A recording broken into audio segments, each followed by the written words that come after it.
What's the question? Okay. Okay, this is an interesting question. You see, in the third step of this purification practice, the first two steps seem really practical, thinking about your problems, regretting them, I don't want suffering, whom can I turn to? Then you have the compassion. Now the third one sounds like religion. Suddenly you visualize the Buddha, you visualize nectar coming into you, you visualize purifying all your delusions, you say a Sanskrit mantra. You think, well, what's that got to do with anything, So the point is this. If we understand that everything our mind does brings a result. So if you're sitting there imagining, wanting to purify all your ridiculous mind, you're using your creative imagination and imagining nectar, but it's your mind wanting to purify. It's your mind wanting to lessen delusions. That has to have an effect. If you're sitting there visualizing killing somebody every day, that's why that crazy guy in Brooklyn, whose lawyer said it's okay, they're allowed to think about eating and killing and eating his wife. Doesn't mean they'll do it. But every single thought they have of visualizing killing her, visualizing eating her for breakfast, it's sowing seeds in their mind. It will bring a result. Do you see my point? Yeah. So it's powerful. And Lama Zopa even says, the more powerfully you imagine it and want it, that is what purifies. So that means that if you do like a green Tara practice or a general who cares practice, which one? Variations. Like doesn't make it. But just, doesn't matter. Anyone's. And the second one is, if you don't have the habit of killing, and if you don't have the habit of killing, and you have the imprints to get burned into a country that has a lot of wars, for example. Wars, yes. So how would you purify? I don't know if you purify, but how would you interpret it?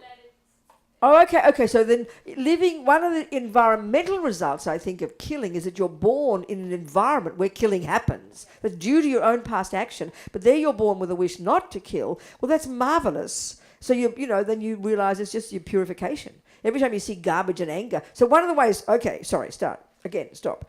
Karma, when you understand environmental karma, is that whatever you're experiencing, whatever you're seeing, beauty, ugliness, pollution, not pollution, killing, not killing, it's the fruit of your personal past karma.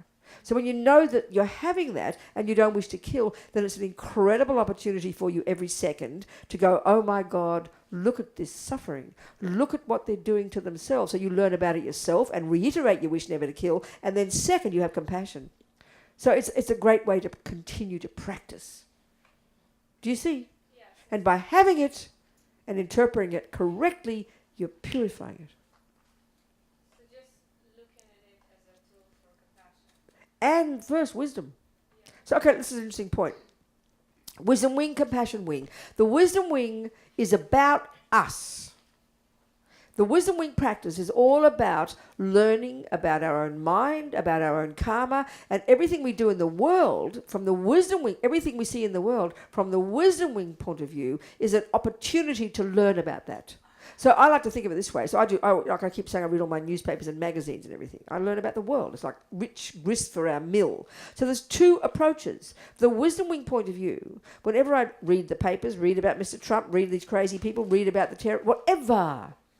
Instead of the drama, the rage, the anger, the confusion, which is our usual one, I look at it all and I go, two things I say.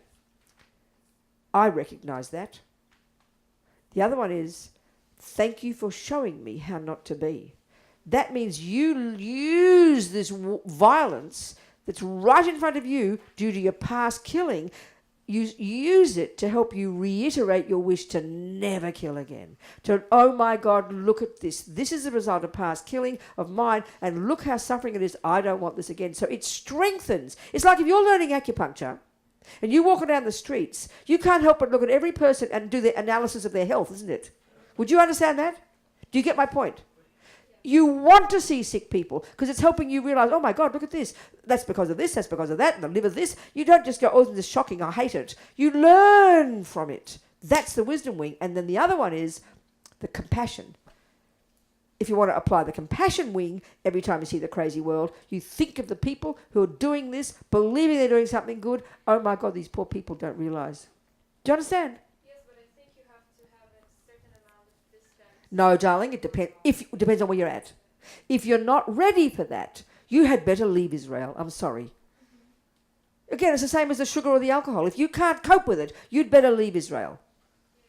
You have to know what you're capable of. So if you're on the Bodhisattva path, you've prayed to be born here, baby, so take responsibility. You have made the wish to be born in this wacko country. I mean, every country's wacko. You get my point? But this is an extra. What? Yeah, if you can't cope with it, go away. But don't blame the violent people. Don't blame the war. Don't blame the terrorists. It's your karma that you've born. But then think of the Bodhisattva side of it. If you're on the Bodhisattva path, it's grist for the mill for Bodhisattvas. Bodhisattvas would rather live in a garbage dump than a nice holy mountain. But we've got to know where we're at, sweetheart. You've got to know what your capability is and be humble and recognise it. And if you can't handle it, don't feel sorry for yourself and then go kill people because you can't cope. Go away. And then come back with strength. Do you understand? This is really important. So we've got to know our own self and have a self-respect and know where we're at and what we can handle. Do you understand? Good.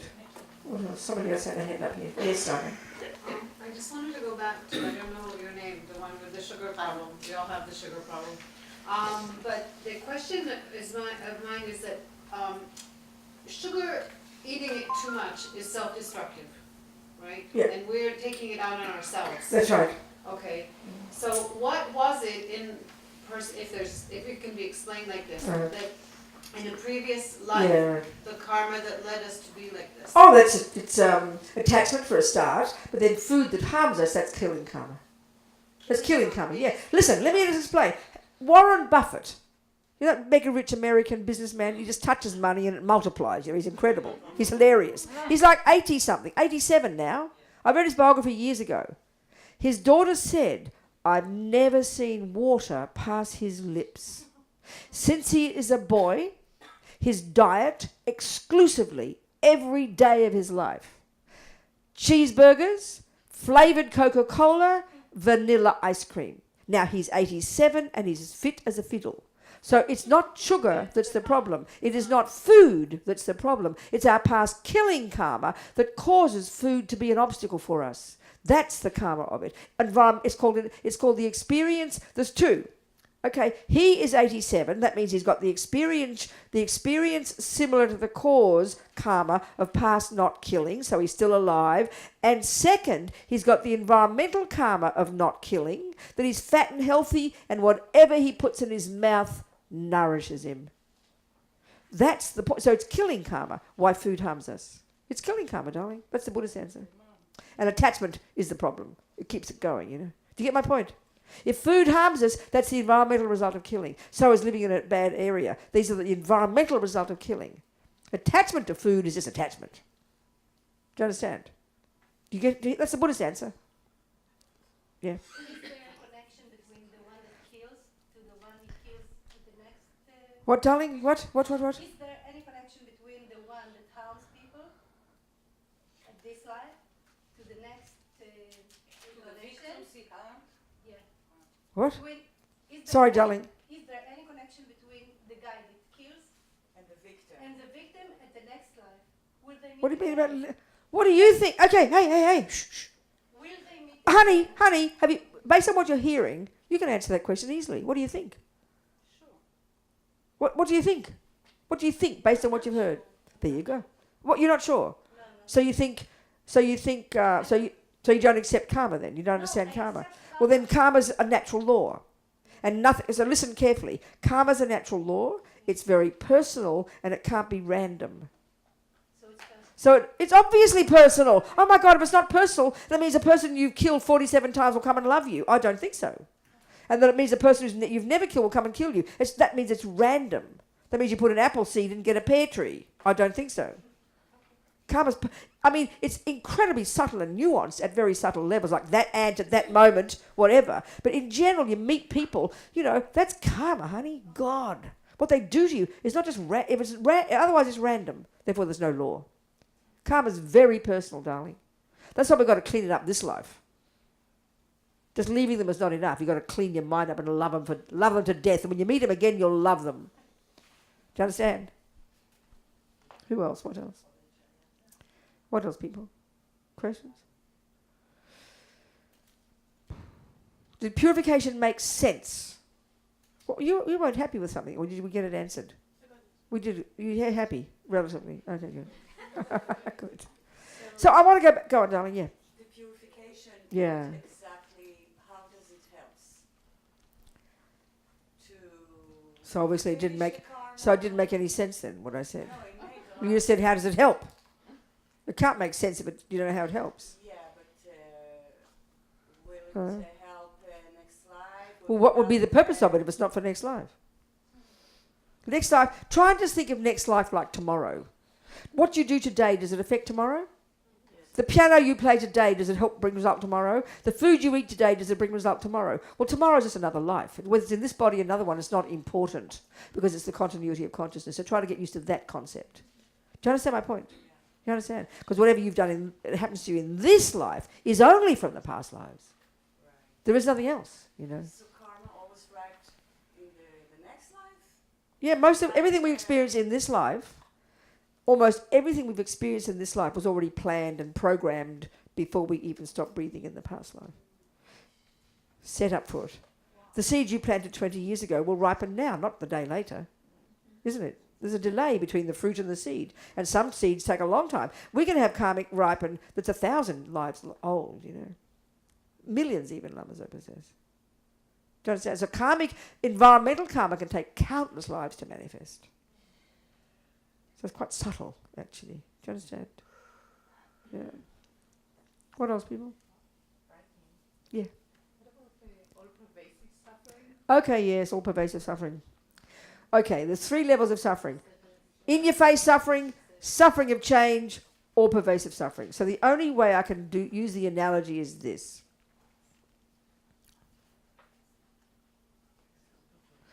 We're born in this environment. Okay, we're a junkie. Attachment's a junkie, okay? This is roughly speaking. Attachment's a junkie. And we're born in a body of a junkie, which is the 5 senses.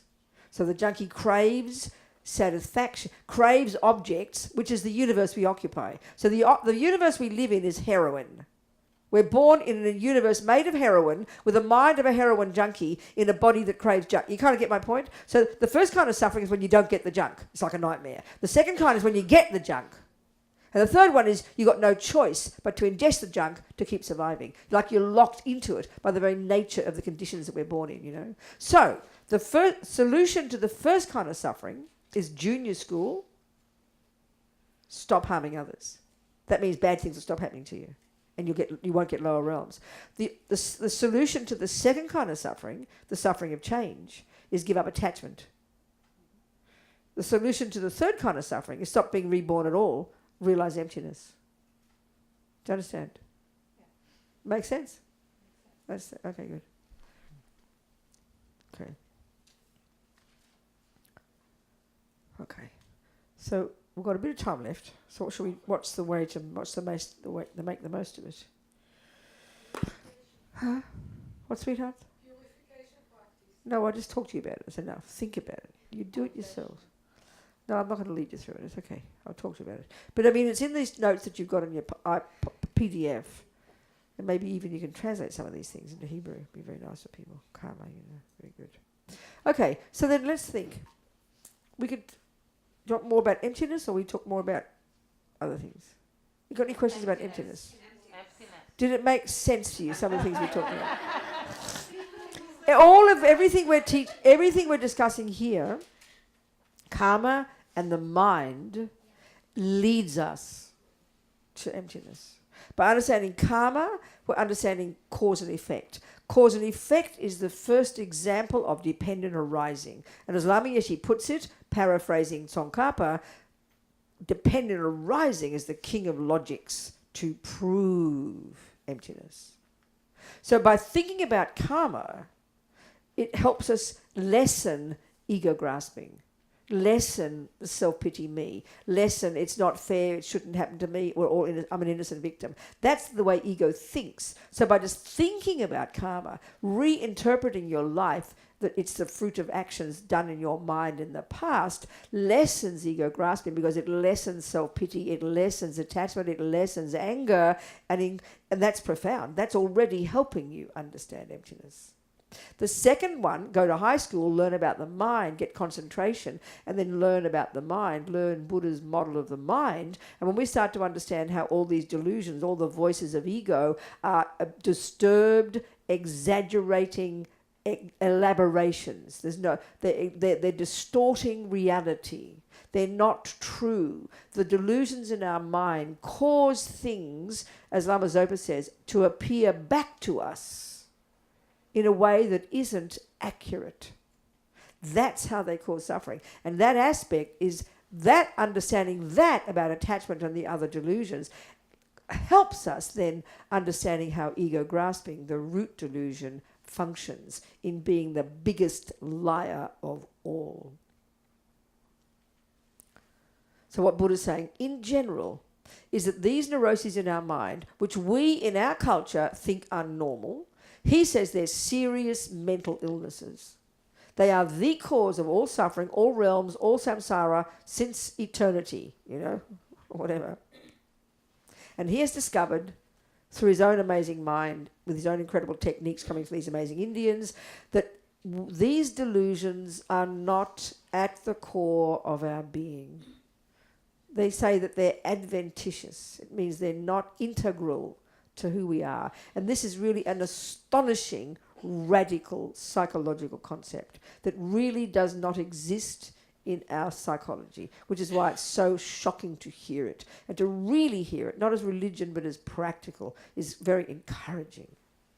And this is why when we talk about our suffering, whether it's depression or low self-esteem or attachment to food, this is why the more we understand, it's very abstract for us initially, but the more we understand that these neuroses, which are deep habits in all of us and which break our hearts, the suffering is unbearable to ourselves, that they're not who we really are.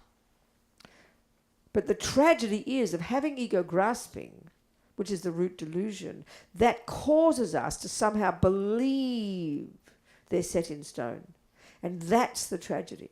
So if we can even begin to think about this idea of the Buddhas, that these delusions, yes, deep, ancient primordial habits, painful, so much suffering, but when we can understand that logically they're not intrinsic, logically they're misconceptions, and we can argue with them, and eventually one day the lies will disappear into a puff of smoke. When we can even anticipate that, even think about that, that gives us more courage and more ability to live with these crazy roommates. They're going to be a long way before they go, so we might as well learn to live with them. And I mean this so seriously, because our problem is we wish they'd go away. We can't stand the pain, of the low self-esteem, of the depression, of the attachment. So we keep adding new roommates of more guilt and more anger and more hurt and more shame and more despair. So this is really skillful means, We've got to have the humility to know, yep, I got these roommates, but you know what, Robina? They're not who I really am. That loosens the grip of the fear of ego grasping, I promise. So Buddha says we all have Buddha nature. So of course these phrases are so abstract to us. And we make all these fantasies about what it means, But it's very simple. So I like to use the example of an acorn. You probably don't have acorn. Probably don't have oak trees in Israel, do you? Do you have oak trees in Israel? You do? Do you have oak trees in Israel? Okay. Well, then you know what an acorn is. It's the seed that'll give you an oak tree, isn't it? But it's just cute because it's kind of big, So, okay. So then this is my analogy. You might think it's silly, but never mind my analogies. We'll see how we go. So basically, what if I say to you, what's an acorn?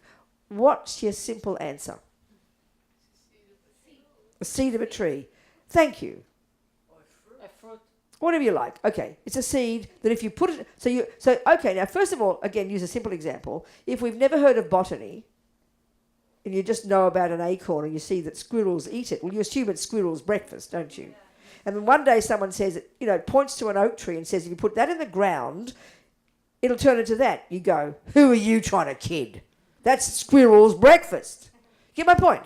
You've never heard of an acorn before. And it's, by looking at an acorn, it's not evident, is it, that it'll turn into this. It's not like a secret little acorn there's going, wink, wink, I'm really an oak tree. You get my point? It doesn't look like an oak tree, does it? So you think someone's lying to you. Are you getting me here? But we learn, because we've known about a bit of botany, oh, there's an acorn. That's a seed that'll turn into that, darling. So then, okay. So then what is an acorn? Buddhist answer would be, all acorns possess oak tree nature. Can you hear that? So all minds possess Buddha nature. Another way to put it, an acorn, this is an interesting point, is a little, whatever that shape is. Some mathematician told me the shape, but it was a weird word. So what's the name in mathematics or physics or something of that shape? Who? Of the acorn. What's the name of the shape? We have no idea. Is it ellipse?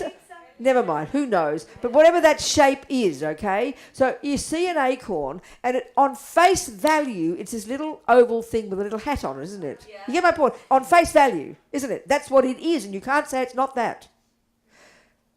Now, that's how we think of ourselves. We hear that, oh, we've got Buddha nature. We listen about Dalai Lama, the Buddha, omniscience. Yeah, okay, who are you trying to kid, Why? Because we identify with being an acorn. So we spend our lives trying to be the best acorn, shine ourselves up, put new hats on, get plastic surgery, be the best acorn, Are you hearing my point? It's like pathetic. We have no idea that we have potential. We don't think like that in our culture. The potential is, we maybe can learn a bit of maths, a bit of music, but basically we're acorns, and then you die. Are you hearing me? It's kind of a bit depressing. Buddha says, hey, honey, you're a potential oak tree. So in the beginning, we don't believe it because we're so used to identifying as a little acorn with misery and hopelessness and nothing and this and that and pathetic and this and attachment and blah, blah. This is who I am. So even to begin to understand the Buddha's view psychologically of what the potential that we possess.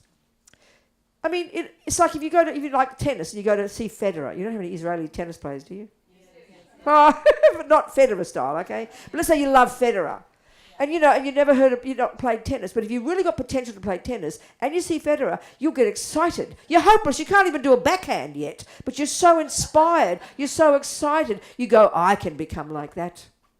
And you have enthusiasm. That's what we need to have. So that's why if you look on the Dalai Lama, or even any person you admire slightly, don't just go, oh, that's just him, he's an oak tree, I can't become an oak tree, don't be ridiculous. We see no relationship between the acorn and the oak tree. We can't see the way to get there because we're so caught up in being the bloody acorn. You understand? And that's what the self-pity and the misery and the hopeless and the self-pity me. But even beginning to comprehend a little bit Buddhist psychology, how delusions are adventitious, how they're just conceptual thoughts that are very ancient. They're the roommates we've had for centuries and they won't go away easily, but they're just there. They don't define us. Even to stop saying, I'm angry, I'm attached to food. Just say, oh, there's attachment.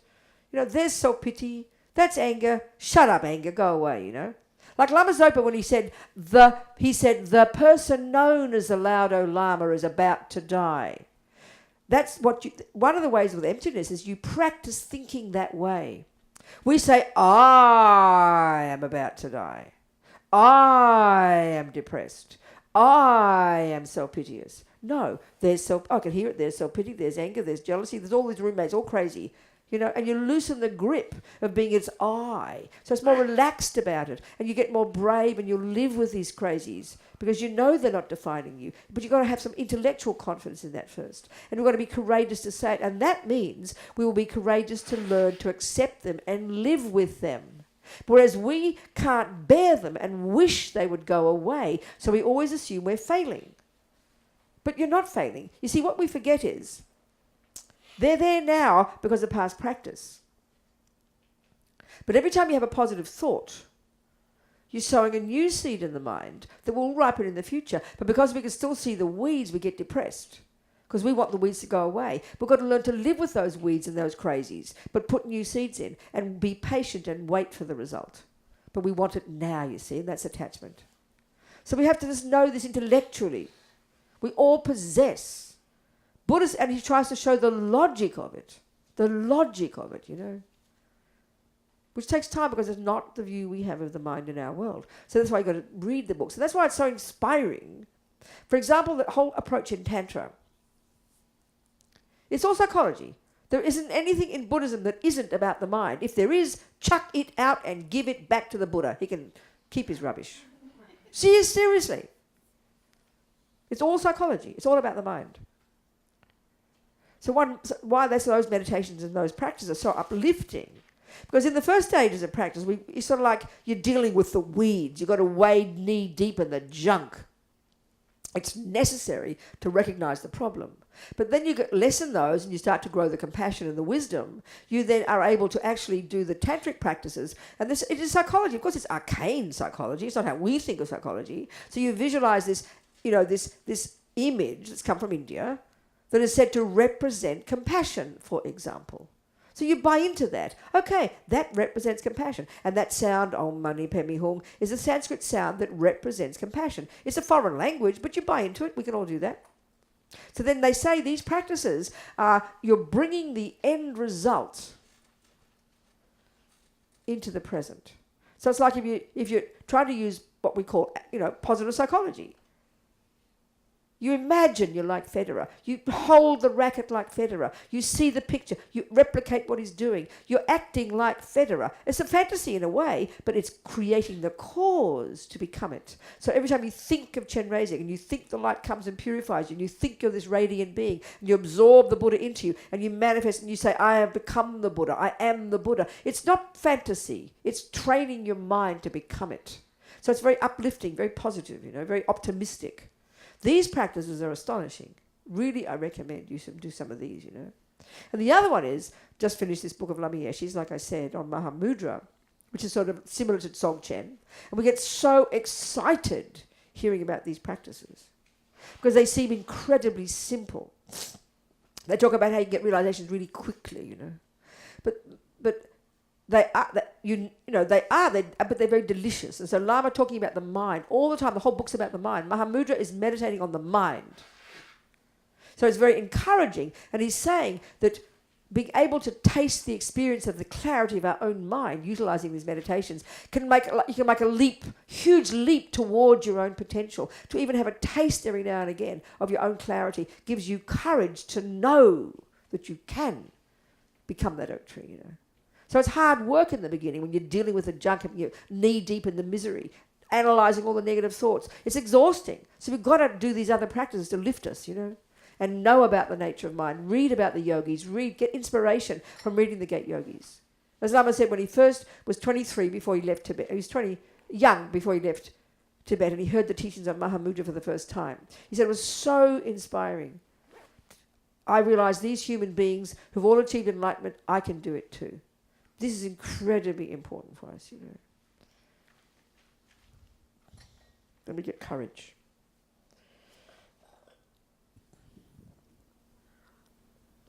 So we have to have the courage to see the delusions, but to know they're not fundamental to who I am. They're not at the core of my being. They're not in the nature of my being. They're not my true nature. We've got to get used to thinking that. Then we won't mind seeing them so much. Then it'll be less pain. And life is painful, there's no question, you know. And then do positive practices. Do some Tara, do some Chen Raising. Simple versions of them. To lift us, you know. Yeah. Yes, sweetheart. Mm-hmm. Yes, So darling. you also recommend, like, I would like to realize emptiness as soon as possible, okay? Mm-hmm. So you recommend, and like when I sit with people, I feel that I know that I gossip, that I talk things that I don't Sweetheart, know. just a moment. What do you mean by sit with people? What's that mean? When I meet friends, right? Oh, with your When friends, I yeah. meet- Then. It's not like sitting here. We gossip. So what's the point? Cut to the chase. What's the question? So I ask you you recommend if it's better to be more with people that are in some kind of spiritual work, Okay, honey, like, listen. Listen. The answer's so obvious, all these things, but because we think it's religion, it's different. Honey, if you want to play tennis, who would you hang around with? That's the answer. If you're going to people who play baseball are very nice people, but it won't help you play tennis. So hang around tennis players, baby. It's obvious, isn't it? yeah, it's the same. Unless we're really so advanced that we don't need it. So we have to know where we're at and what we need. We've got to be in charge of that and be respectful enough to know I need good friends, or I need this, or I need isolation sometimes. We've got to realize we have to choose it and know what we need and get what we can. Get the nourishment where we can, It's really true. Mm-hmm. Yeah, definitely. Yes, sweetheart. If you give up the life, Yes. would it mean that you are exposed to a lot of potentials? A lot of what? Potentials. Potential. Potentials, but impermanent. Potential, sorry. To different opportunities, or I mean. I want to understand you. Can't quite get it. Please, no, say it. Say it in another way. Say it in Hebrew. שאם מוותרים על ה-I, אז אם יש איזה חופש, נפתח איזה חופש להרבה הזדמנויות ופוטנציאלים של... What is the freedom that is being Oh, created darling, you when can't when even imagine the freedom. Even getting single-pointed concentration, and the Buddha says we've had it in countless lives before. In other words, even getting single-pointed concentration, which is clarifying our mind to a very subtle level, the bliss of just that is inconceivable. This is just before we even get rid of the I, sweetheart. Just having single point of concentration, we have absolute effortless control over every thought. We would be naturally joyful all the time. We'd be able to easily realize emptiness. We remember the past. We see the future. We see the minds of others. You'd be unbelievably beautiful, amazing, capable human being. Then you realize emptiness and get rid of the I. Even more amazing, more magnificent, more clear, more powerful, more marvelous. You add bodhicitta, then it's wow, wow, wow, wow, wow, wow. Endless. Are we communicating? Are we communicating? Are we communicating? You didn't understand me? I did understand. Did you hear the words? But I don't know if that was my question. Okay, so what's your question? Start again. It's really, I want to hear your question. Say it again. If you renounce self-grasping, You said to me, if I get rid of the I, will I be able to have new opportunities and have new potentials? Right. That's what I just said. Yeah, you did answer what yes. Well, what I'm answering is you'd become an amazing, more blissful, more marvelous, radiant person. Isn't that useful? Yeah, sure. Okay. Okay. I'm sorry, I didn't answer quite then. What else, people? Nothing else. So then the emptiness one person said to the Dalai Lama, how do you apply it in daily life? It was so simple, it's embarrassing. He said, just see things from another point of view. Because you see, when we hear emptiness, we get all nervous, But all emptiness is referring to is that things aren't independent. Things are interdependent. So then if I'm sitting here with a stubborn sense of I'm right and Shuki's wrong, my mind is like very narrow, right? So then applying dependent arising, which means letting go of grasping at this vivid, rigid view, I'll listen, what do you mean by that, Shuki? That's interesting. Let me see it from that point of view. That's applying dependent arising, which loosens the grip of ego grasping, which helps us realize that things aren't set in stone, which is emptiness.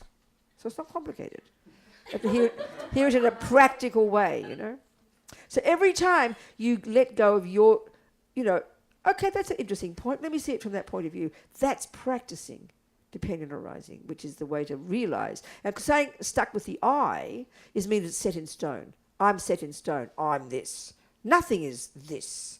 It's not as if it's nothing, but it's not set in stone. And everything isn't set in stone. Things can be seen a different way. And that the point is that doesn't deny reality. You can still see the person kick the dog. They are kicking the dog. It's a fact. But there's very many ways to see it. We're not seeing reality, because if we have lots of attachment to the dog, we'll just be freaked out completely. But if you've got a wise mind, you've got clairvoyance, you'll see it in many different ways. It'll still be what it is, but you've got a much bigger mind, a much more broad, more powerful mind, and can interpret it differently. How? That's all. I'm sorry, how can you interpret it differently than a person kicking a dog? You see? Different Is the poor man? If you're clairvoyant, you'll see what their karma is. You'll know why the guy's kicking. You'll know what the dog did to do it. You'll have understanding. You'll have compassion. You'll have wisdom. You'll have clarity, and you'll know what to do with it. So it's like if you learn acupuncture, you still see a person with a sickness, but you know how to fix it now. That's what I'm trying to say. It gives you means to do something with it and understand it. Not just, oh my God, there's a person who's sick, I don't know what to do. But you have acupuncture, you can they're still sick, but you now interpret it and know how to fix it. That's the real one. Do you understand my point? That's the point. So I think it's time to go home. Or wherever you want to go, wherever you like. I'm just saying it's time to finish. Okay. Good. Thank you, people. We had a good time together, I think, didn't we? Good. Never give up. That's the big one. Also, never give up is the key. Fall down, pick yourself up. Fall down, pick yourself up. Never give up. That's the key. Never give up. Never give up. What's happening?